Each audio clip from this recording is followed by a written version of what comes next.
हिंदुस्तान की सबसे बड़ी संस्था है जो कच्चा माल बनाते हैं, रॉ पॉलीमर्स बनाते हैं, जिसमें रिलायंस है, ग्रेड है, इंडियन ऑयल है, ऐसे करीबन 25 जो संस्थाएं इनकी मेंबर है। ये हमारा इरादा ऐसा है कि भाई प्लास्टिक रिसाइकलिंग का जो इशू है वो हम सोल्व करना चाहते हैं।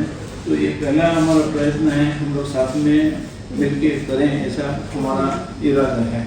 भारत भर में सब जगह, आपको भी मालूम है, हमको भी मालूम है, सब जगह है, हर राज्य में, हर स्टेट में सब जगह है।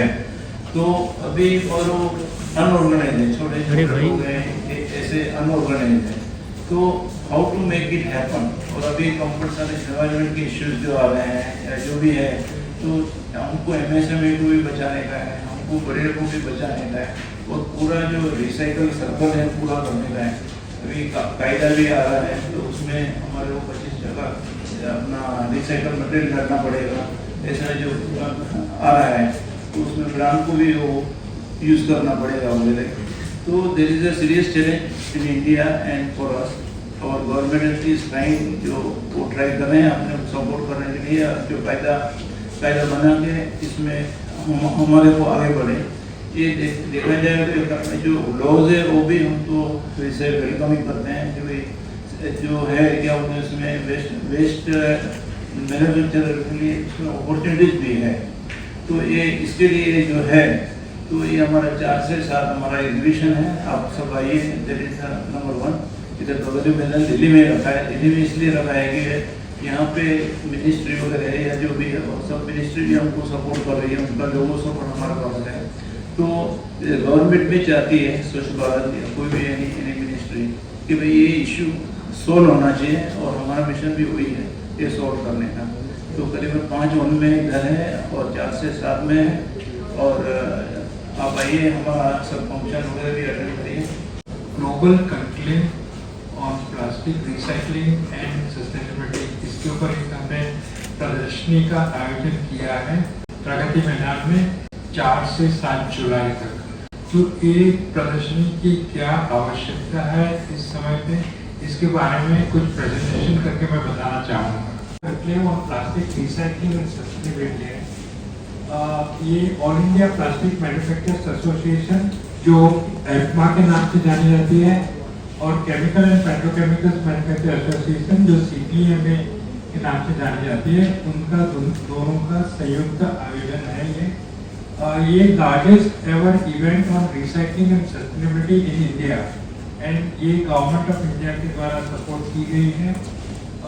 ये उसका उद्देश्य ये है कि जो प्लास्टिक इंडस्ट्री है, और पर्टिकुलरली पैकेजिंग इंडस्ट्री, जो न्यू इमर्जिंग ग्लोबल इकोनॉमी है, जिसमें प्लास्टिक को रिसाइकलिंग और सस्टेनेबिलिटी की तरफ ले जाया गया है, उसके लिए इसका आयोजन हमने किया है 4 से 7 जुलाई तक प्रगति मैदान में। तो आप देखेंगे कि प्लास्टिक का बहुत अहम तरीके से हेल्थ सेफ्टी के साथ जुड़ा हुआ है। कोविड में आप सबने जाना होगा कि हमने प्लास्टिक ने हमें काफ़ी बख्शा है। तो ये कुछ पिक्चर्स हैं जो कोविड के समय लिए गए थे। हमारी मेमोरी इतनी कम रहती है कि हम बहुत जल्दी भूल जाते हैं उसकी पॉजिटिव साइड, हम बुरी साइड को याद रखते हैं, बट पॉजिटिव साइड, अगर ये प्लास्टिक नहीं होता तो काफ़ी सारी हानि हो सकती है। तो ये ट्रिगर्स क्या है for global action on plastic pollution. तो ये प्लास्टिक का जो पर्यावरण के साथ जो पोल्यूशन को लेके जो कमियां हैं, तो वो खाली इंडिया की नहीं है, पूरी दुनिया भर की है। तो यहाँ पे दरिया में देखा गया है बड़े बड़े पैच हैं प्लास्टिक्स के, जो ओवर अ पीरियड ऑफ जमा हो गए हैं। तो इसके चलते कुछ संस्थानें जो यूरोप वगैरह की हैं, उन्होंने उसके ऊपर स्टडी किया, उसके ऊपर उन्होंने कुछ निष्कर्ष निकाला। तो कुछ चीज़ें ऐसी भी हुई दुनिया में जिसके चलते ये सब्जेक्ट थोड़ा एग्रेवेट हो गया। तो पहले क्या होता था, दुनिया भर का कचरा चाइना में जाता था, चाइना में रिसाइकल होता था, लेकिन चाइना ने एक फाइन मॉर्निंग बता दिया दुनिया को कि हम कचरा नहीं उठाएंगे, हमारे यहाँ कचरा नहीं आएगा। तो अभी ये कचरे का करना क्या, ये सबसे एक बड़ा ही प्रॉब्लम हो गया था। तो इसके चलते सब लोग जाग गए कि कुछ तो अपने को सस्टेनेबिलिटी की तरफ जाना चाहिए, और कचरे को अगर हम प्लास्टिक यूज करते हैं तो कचरे को कैसे मैनेज करेंगे उसके बारे में भी हमको तो सोचना पड़ेगा। तो इसमें आप देखेंगे कि चाइना में जब बंद कर दिया तो काफ़ी सारी वहाँ की फैक्ट्रियाँ बंद हो गई थी, और जो लॉट ऑफ वेस्ट जो डिफरेंट वेस्ट करते हुए था वो जमा होने लगा था। फिर एक 2018 में एक यूएन ने एक निष्कर्ष किया कि चलो हम ये साल को हम भी प्लास्टिक पोल्यूशन की तरफ से पर्यावरण की विषय से हम लोग आगे बढ़ाते हैं। तो उसमें काफ़ी सारी मीटिंग्स हुई, इंडिया में भी मीटिंग हुई थी, और ये इंडिया उसका सेंटर था। ये जो मीटिंग हुई उसका सेंटर था। तो गवर्नमेंट ऑफ इंडिया ने कुछ नक्की किया और उन्होंने ऐलान किया था कि सिंगल यूज प्लास्टिक को बंद होना चाहिए, और जो दरिया में जो पानी में जो बहता है कचरा उसको कम करेंगे, उसको हटाएंगे, और ये इंडिया ने कमिटमेंट किया। तो इस कमिटमेंट के समय काफ़ी सारी जो कंज्यूमर प्रोडक्ट की कंपनियां उन्होंने भी प्लेज किया था कि हम ये साल तक इतना प्लास्टिक का यूज़ कम करेंगे, और या तो सस्टेनेबल बनाएंगे या तो रिसाइकल यूज़ करेंगे। कुछ तो ये इसके बारे में मीडिया में डॉक्यूमेंट्रीज वगैरह भी बनी हैं, जो देख के लोगों को ऐसा पता चला कि भाई नहीं, इसके बारे में हमको कुछ करना चाहिए। काफ़ी हद तक कुछ थोड़े ज़्यादा ही उन्होंने बढ़ चढ़ के बताया है, which is not really good. But plastic और पर्यावरण, प्लास्टिक का अगर ढंग से मैनेज नहीं होता है पोस्ट कंजम्पशन, तो पर्यावरण के लिए एक क्षति होती है। तो इंडिया में प्लास्टिक रिसाइकलिंग का लैंडस्केप क्या है? तो यहाँ पे 60% प्लास्टिक तो रिसाइकलिंग हो जाता है। तो हर एक 60 से 70 क्लस्टर है हर एक बड़े बड़े शहर के पास, जहाँ पे प्लास्टिक उद्योग विकसित हुआ है उसके पास में ऐसे कारखाने लगे हैं जो रिसाइकलिंग करते हैं। बट वो इनफॉर्मल सेगमेंट में वो ढंग से नहीं करते हैं, वो डाउन साइकिलिंग करते हैं। तो उसमें से जो प्रोडक्टें बनती हैं वो अपने रूरल इंडिया में बिक जाती है। तो काफ़ी हद तक मटेरियल जो है उसका निष्फल हो जाता है। अभी गवर्नमेंट ने कुछ रूल निकाले हैं, पर्यावरण PWM 2016, उसके अंतर्गत अभी ऐसा तय किया गया है कि जो पैकेजिंग कंपनीज हैं उनको डिफरेंट कैटेगरीज की पैकेजिंग के लिए कुछ रिसाइकल्ड कंटेंट अपने प्रोडक्ट में यूज़ करना पड़ेगा। तो उसके चलते ये जो 2 मिलियन टन्स की कैपेसिटी रिक्वायर्ड होने वाली है नज़दीक के फ्यूचर में, तो उसके लिए कैपेक्स कहाँ से आएगा, वो कैसे बढ़ेगा। तो कैपेसिटी बिल्डिंग एक बड़ा सब्जेक्ट है, और ये प्रदर्शनी का एक उद्देश्य ये है कि पूरी वैल्यू चेन को अवेयर किया जाए कि भाई ये अपॉर्चुनिटी है और ये ज़रूरत भी है।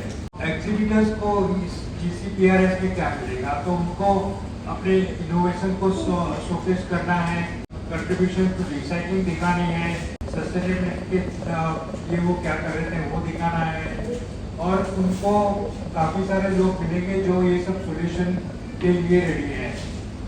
ब्रांड्स को क्या मिलेगा कि अपनी ब्रांड को एक्सपांड करें अलाइन विद रिसाइकलर्स, क्योंकि ब्रांड को ये अभी रिसाइकल मटेरियल की जरूरत पड़ेगी, तो वो कनेक्ट कर सकते हैं रिसाइकलर्स के साथ में। एंड अपना जो कारोबार है, जो अभी रेगुलेशंस आने वाले हैं, उससे पहले ही वो ढंग तरह से मटेरियल की व्यवस्था कर लेंगे। और in general force partnership, develop network with in the industry to increase partnership, leads मिलते हैं, सेल्स पाइपलाइन खुलती है, और इंफॉर्मेशन मिलती है कि ये पूरे सब्जेक्ट में क्या हो रहा है। तो ये एग्जीबिशन में कौन कौन एग्जिबिट करेगा, तो यहाँ पे कुछ कैटेगरीज हमने बनाई है। तो प्लास्टिक के रिसाइकलर्स हैं, प्लास्टिक के वेस्ट सॉल्यूशन प्रोवाइडर्स हैं, जैसे कि वो कलेक्शन सेग्रीगेशन वगैरह करते हैं, रिसाइकलिंग मशीनरी मैन्युफैक्चरर्स हैं, रॉ मटेरियल मैन्युफैक्चरर्स हैं, बायोपॉलीमर मैन्युफैक्चरर्स हैं, कंपोस्टेबल प्रोड्यूसर्स हैं, रिसाइकल्ड प्रोडक्ट मैन्युफैक्चरर्स हैं, ब्रांड्स हैं, इनोवेटिव स्टार्टअप्स हैं। अभी कुछ मटेरियल रिसाइकल होगा तो सर्टिफिकेशन की भी जरूरत पड़ेगी। तो सर्टिफिकेशन एजेंसीज हैं जो रिसाइकल मटेरियल में जो व्यापार करने व्यापारियों की भी जरूरत पड़ेगी। तो प्रोसेसिंग इक्विपमेंट मैन्युफैक्चरर्स है, टेस्टिंग का एक बड़ा सब्जेक्ट होता है रिसाइकलिंग में। तो टेस्टिंग एंड स्टैंडर्डाइजेशन एजेंसीज आएंगी, पैकेजिंग डिज़ाइन कंपनीज आएंगी। क्योंकि अभी क्या हो रहा है दुनिया भर में कि आप जो प्रोडक्ट पैक कर रहे हो पैकेजिंग की डिज़ाइन ऐसे बनाओ कि उसको इजीली रिसाइकल किया जाए। तो वैसे डिज़ाइन कंपनीज भी अभी इसमें जुड़ी हैं। ऑक्सिलरी इक्विपमेंट्स हैं जो रिसाइकलिंग प्रोसेस के लिए जो ऑक्सिलरी इक्विपमेंट करते हैं वो सब आएंगे। को processor end of life solution providers है। तो ये एक आखिरी स्टेप रहता है कि जब प्लास्टिक को और कोई तरीके से रिसाइकल नहीं कर पाते हैं तो उसको जला के उसमें से एनर्जी निकलवा जाती है, तो उसको को प्रोसेसिंग बोलते हैं। और फिर रिसाइकलिंग प्रोसेस में कुछ केमिकल्स और दूसरे कुछ कंपाउंड वगैरह लगते हैं, तो उसके लिए वो कंपाउंडर्स भी आए। फॉर ए सस्टेनेबल फ्यूचर तो पूरी वैल्यू चेन को हम लोग यूनाइट कर रहे हैं। तो इसमें इंडस्ट्रियल लीडर्स आएंगे to drive innovation and sustainability, policy makers आएंगे, जो सरकार है। अभी क्या हुआ है कि जो पर्यावरण का प्रॉब्लम है इसमें हमारी जो MOEFCC जो मिनिस्ट्री ऑफ एनवायरनमेंट है वो काफ़ी एक्टिव है। उन्होंने कुछ रूल्स रेगुलेशन बनाए हैं, उसकी तरह से हमें आगे जाके काम करना है। तो उसमें एक रूल ये भी है कि ये साल से प्रोडक्ट के अंदर कुछ तो रिसाइकल मटेरियल का यूज़ करना है। तो काफ़ी सारे उसमें चैलेंजेस भी हैं, तो वो एक साथ में बैठ के विचार विमर्श करके सोल्यूशन किया जा सकता है उसका। और एनवायरमेंट एक्सपर्ट्स आएंगे, वो बताएंगे कि ये करना सही है, ये करना सही नहीं है। तो और विजिटर्स क्या है, जो विजिट करने को लोग आएंगे तो लर्न एंड कनेक्ट, आपको नई चीज़ सीखने मिलेगी, डिस्कवर करो कि सस्टेनेबिलिटी प्रैक्टिसेस कैसे होती है, क्या होती है इंडिया में और पूरी दुनिया भर में क्या हो रहा है। Meet expert with commercially successful approaches, जिन्होंने ऑलरेडी कुछ ऐसे बिजनेसेस डेवलप किए हैं जिसमें वेस्ट टू वेल्थ जिसको बोलते हैं कि कचरे में से पैसा कैसे बनाना, उसकी जो कला है वो अंतर्गत की है। तो वैसे लोग भी होंगे तो वो एक्सपर्ट इंसाइट मिल सकती है और इनोवेटिव प्रोडक्ट लॉन्चेस वगैरह हो सकती है। और पूरा जो इकोसिस्टम है रिसाइकलिंग और सस्टेनेबिलिटी के इर्द गिर्द उसकी समझ आ पाएगी। तस्वीरें हैं जो मॉक जो मॉडल बनाए हैं उसके, तो ऐसे आप वॉक करेंगे स्पेशली तो आपको पूरी जानकारी बाय द टाइम आप बाहर निकलेंगे तो आपको पता चलेगा और आप प्लास्टिक नेगेटिव प्लास्टिक पॉजिटिव बन जाओगे। ये कुछ उसके ज़्यादा मॉकअप पिक्चर्स हैं। लाइफ साइकिल एनालिसिस के मुद्दे से सोचेंगे तो ये मटेरियल ऑल्टरनेटिव मटेरियल से काफ़ी ज़्यादा एनवायरनमेंट की तरफ चले हुए हैं। तो अगर आप कोई चीज़ में पेपर यूज़ करते हैं वर्सेस प्लास्टिक यूज़ करते हैं तो plastic is much more environment friendly in terms of LCA and EIA, उसकी कार्बन फुटप्रिंट कम है। बट ये हमें समझना पड़ेगा और ये कब हम लोग कर पाएंगे जब वो कचरा पोस्ट कंजम्पशन हम ढंग से उसको मैनेज करेंगे। प्लास्टिक के बारे में हम लोग रोज काफ़ी नेगेटिव न्यूज़ सुनते रहते हैं, तो ये एक बहुत ही पॉजिटिव न्यूज़ है। प्लास्टिक के सबसे बेसिक समस्या है कि प्लास्टिक जो है वो लाइट वेट है और उसकी कॉस्ट बहुत कम है, इसीलिए उसको थ्रो अवे कल्चर के अंदर डाल दिया गया है। लोग उसको फेंकने के बाद जब वो पानी में जाता है तो आपको ऊपर तैरता हुआ हमेशा प्लास्टिक ही नजर आएगा। बाकी अलग टाइप की कोई भी और पैकेजिंग है, जैसे आप अगर ग्लास में पैकेज करते हैं या मेटल में पैकेज करते हैं, वो सब डूब जाता है, वो दिखता नहीं है, तो इसलिए लगता है कि वो सब नहीं है। सिमिलरली कचरे का कहीं पे भी आपको ढेर नजर आएगा तो कचरे में बिकॉज प्लास्टिक लाइट है तो सबसे ऊपर आपको सिर्फ प्लास्टिक ही नजर आएगा, क्योंकि नीचे जो है आपका बाकी डेब्रीज हो या अदर टाइप ऑफ मटेरियल हो वो सब नीचे रह जाता है। तो इसकी वजह से प्लास्टिक लगता है कि प्लास्टिक जो है वो बहुत बड़ी इशू है। हमको इंफ्रास्ट्रक्चर बिल्ड करने की आवश्यकता है कंट्री के अंदर। जब आप डेवलप्ड इकोनॉमीज में जाते हैं तो वहाँ पे इंफ्रास्ट्रक्चर बिल्ड है because they have money and they are able over a period of time वो एक इंफ्रास्ट्रक्चर बना पाए हैं। हमारे इंडिया में इतना बड़ा स्वच्छता अभियान चल रहा है, तो अगर आप देखेंगे तो हिंदुस्तान में पहले से बहुत ज़्यादा क्लीनिनेस है। प्लास्टिक के ऊपर भी स्वच्छता अभियान के अंदर एक अलग से स्पेशल अटेंशन दी गई है तो हमें लगता है कि हम लोग सब मिलके, किसी कोई भी एक आदमी इस सॉल्यूशन में सॉल्व नहीं कर सकता, सबका साथ चाहिए। हम लोग अपने घर में अपने कूड़े को सेग्रीगेट करके डालें तो it become easy for it to get recycled. जो मिनरल कूड़ा होता है उसमें से भी अगर आप देखेंगे कि इंडिया में because of the economic condition उसमें से भी लोग प्लास्टिक निकालते हैं, बट उनके लिए भी बड़ा डिफिकल्ट होता है उसको निकालना। तो इसीलिए सब लोग को इसके अंदर पूरे एक जन आंदोलन की आवश्यकता है, जिसके अंदर हम लोग सब मिलके सहयोग करें और देखें कि हम लोग प्लास्टिक को ठीक तरीके से यूज करें और उसको अच्छे से इस्तेमाल करें। अगर हम लोग अल्टरनेट के ऊपर जाने की कभी भी कोशिश करते हैं तो आप देखिए, आप आजकल आप देख ही रहे हैं ग्लोबल वार्मिंग हो रही है। ये तो अच्छा है कि आज बारिश हो गई है, नहीं तो आप सब देख ही रहे होंगे कि इतनी हीट है, हर जगह पे क्राइसिस है। And it is not only in India, ये पूरे ग्लोबल में ये क्राइसिस है और इसको आइडेंटिफाई किया जा रहा है, जिसका रीजन जो है वो कार्बन एमिशंस को माना गया है। अगर हम ऑल्टरनेट के ऊपर जाते हैं जिनका वेट ज्यादा है, जिनको बनाने में ज्यादा एनर्जी खर्च होती है, उसके ट्रांसपोर्टेशन में एनर्जी खर्च होती है, अगर आप उसको रीयूज करने की भी कोशिश करेंगे तो आपको रिवर्स ट्रांसपोर्टेशन में भी ज्यादा आवश्यकता होती है। तो उन सब चीजों को देखते हुए इसका कार्बन एमिशन सबसे कम है और ये बहुत सारी स्टडीज में हो गया है, लेकिन बिकॉज ऑफ जो ये बाकी सारे हर जगह पे इंफॉर्मेशन रहती है कि प्लास्टिक जो है वो खराब है, उसके अंदर अलग अलग टाइप के पार्टिकल्स हैं, ये तो ये सब इश्यूज होने की वजह से एक पब्लिक इमेज बन चुका है जो कि लगता है कि प्लास्टिक जो है वो खराब है। लेकिन जब भी हम लोग कहीं पे भी कॉन्फ्रेंस करते हैं, लोगों से बातचीत करते हैं और प्लास्टिक के बारे में जब हमको पूरी जानकारी देते हैं तो लोगों को समझ आ जाती है कि यस, जो रियल परसेप्शन है वो प्लास्टिक जो है वो ठीक है और ये जो प्लास्टिक वेस्ट की प्रॉब्लम है ये हमको सॉल्व करनी है।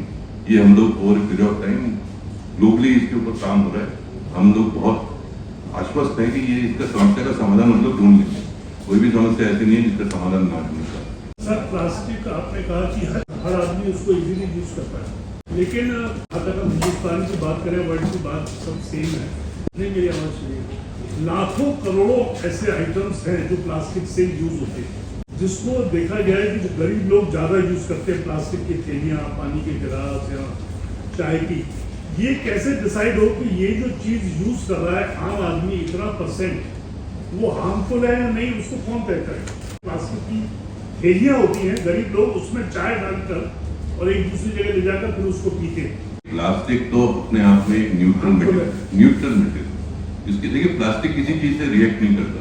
आपको मालूम है प्लास्टिक डिग्रेड नहीं होता दुनिया में, क्योंकि वो किसी चीज से रिएक्ट नहीं करता, एकदम न्यूट्रल मटेरियल है। आपका प्लास्टिक पड़ा रहेगा, कुछ नहीं होगा। एक टेम्परेचर तक वो डिग्रेड भी नहीं होता, जब तक आप उसको एकदम जला ना दें तब तक वो आपका डिग्रेड। तभी आप उसमें चाय भी पैक कर लेते हैं, कुछ भी कर लेते हैं, वो कुछ बिगड़ता नहीं है उसका। आपकी चाय की थैली में से आप चाय निकाल के पी जाते हैं, उसमें प्लास्टिक का कुछ भी मैन्युफैक्चरर है आप लोग, जो चीज बनाती है प्लास्टिक की थैली या प्लास्टिक का गिलास, वो उसमें केमिकल तो डाला जाता नहीं ना। देखिए प्लास्टिक में प्लास्टिक एक पॉलीमर है।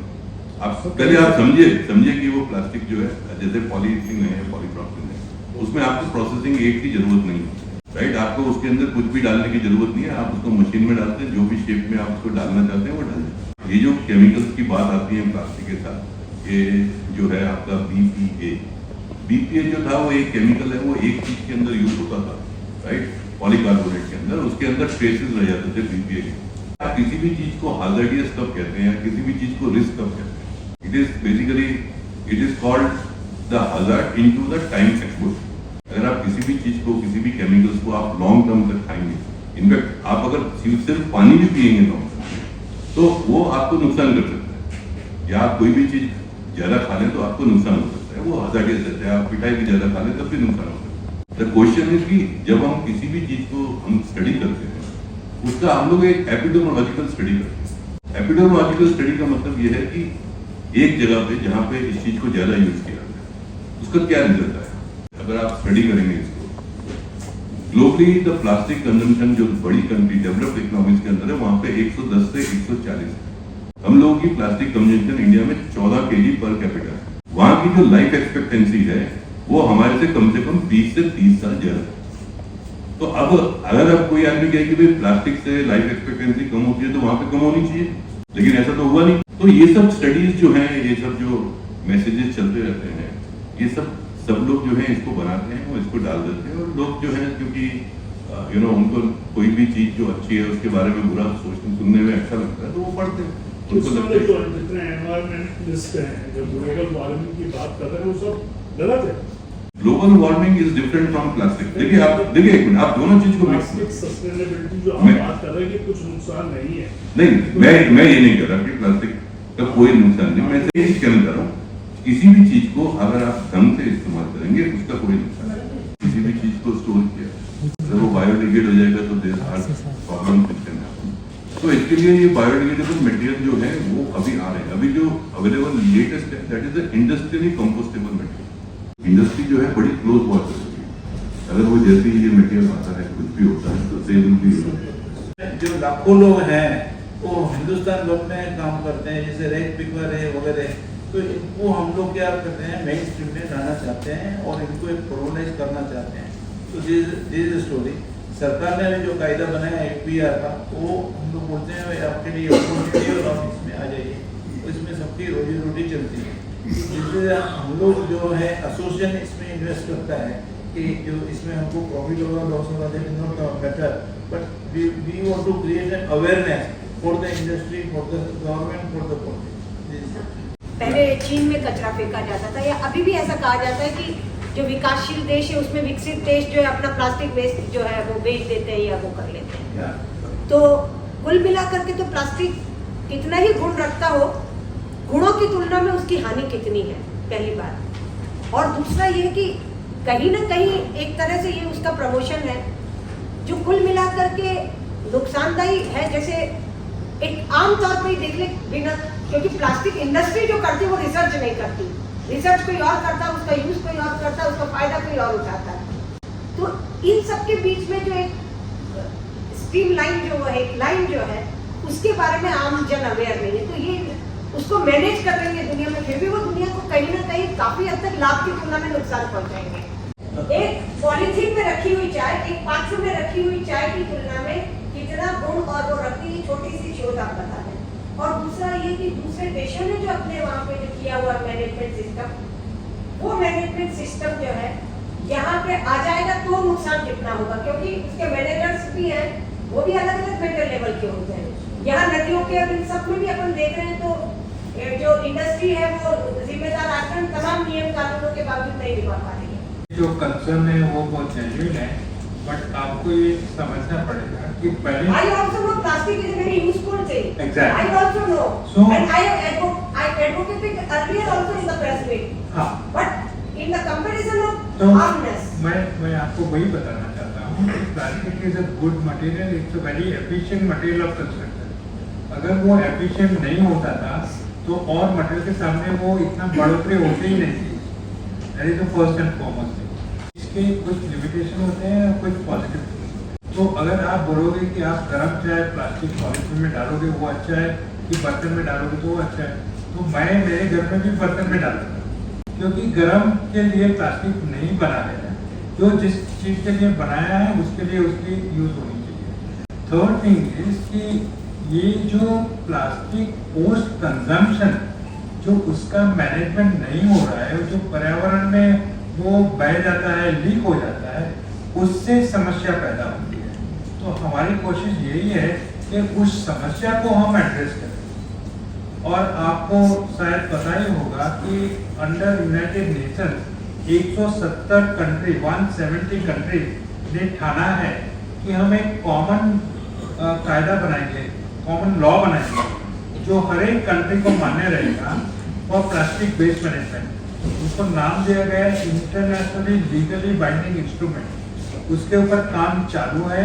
यूएन में 4 जगह पे उनके सेशंस हो गए हैं और 5वें सेशन में ये एक लॉ की तरह उभर के आएगा जिसमें इंडिया भी पार्टिसिपेट कर रहा है।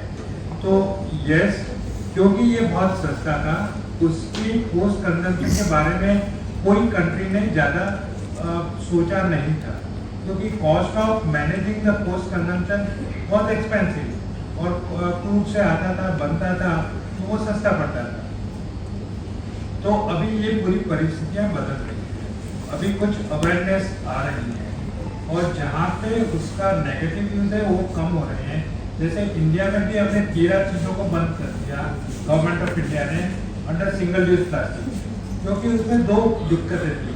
एक तो वो मटेरियल जो पर्यावरण में चला जाता तो उसको बाहर निकालने के लिए बहुत मुश्किल थी, वो पॉसिबल नहीं था कि उसको हम पर्यावरण से वापस लेके आए। तो हमने गवर्नमेंट ऑफ इंडिया ने सोचा कि हम लोग जो प्रोडक्ट बनाते हैं वो ऐसी होनी चाहिए कि रिसाइकलिंग के लिए हम वापस टेबल पे ला सकें। अगर वो टेबल पे आ जाएगा तो उसका रिसाइकलिंग हो जाएगा, अगर रिसाइकलिंग हो जाएगा तो अपना टोटल कंजम्पशन भी कम होगा।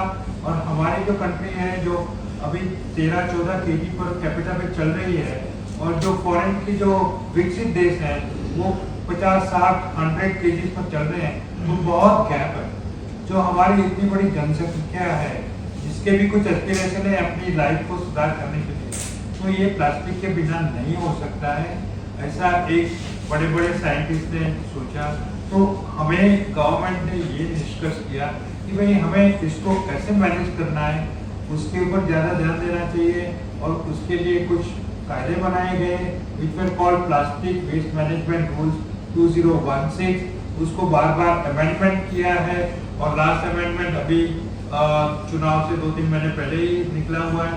तो उसके अंतर्गत काफ़ी सारा काम हो रहा है इंडिया में, काफ़ी सारे रिसाइकलिंग के प्लांट्स लग रहे हैं इंडिया में।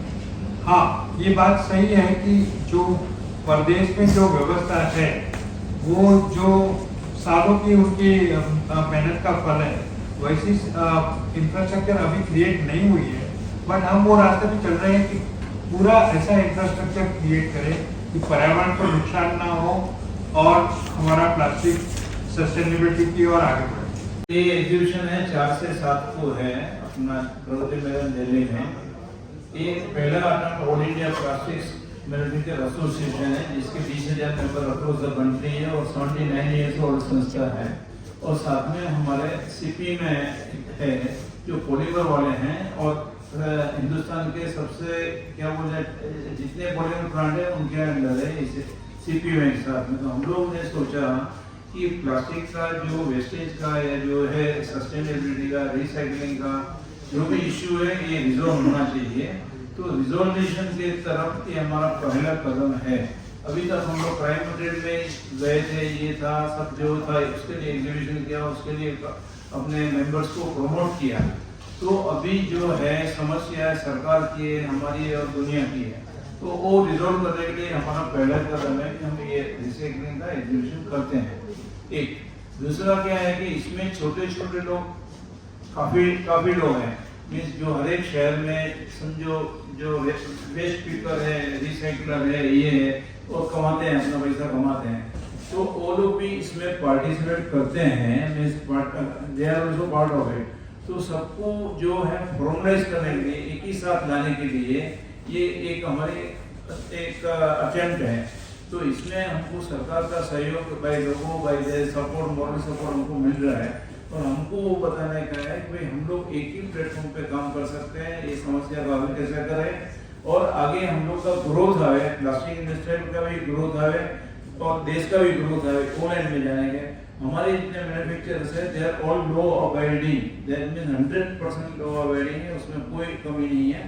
But we would like to follow the whatever the rules and regulations are there.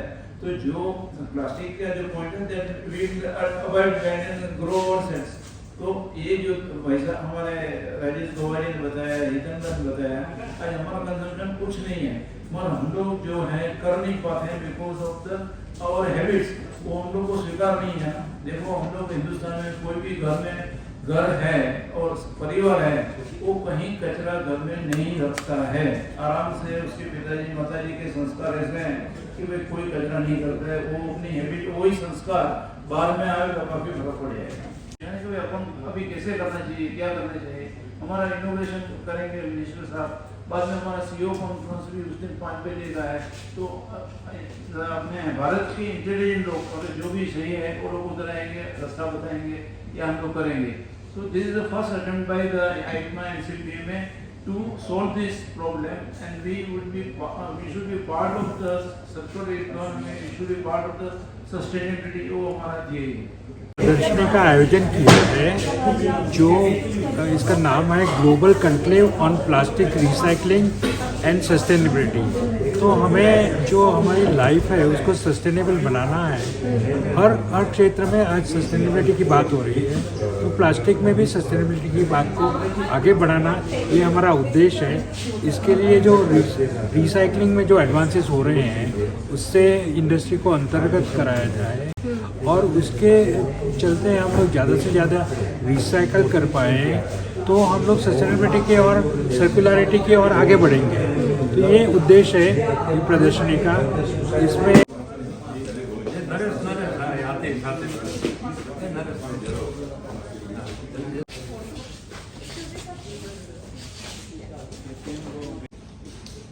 Thank you.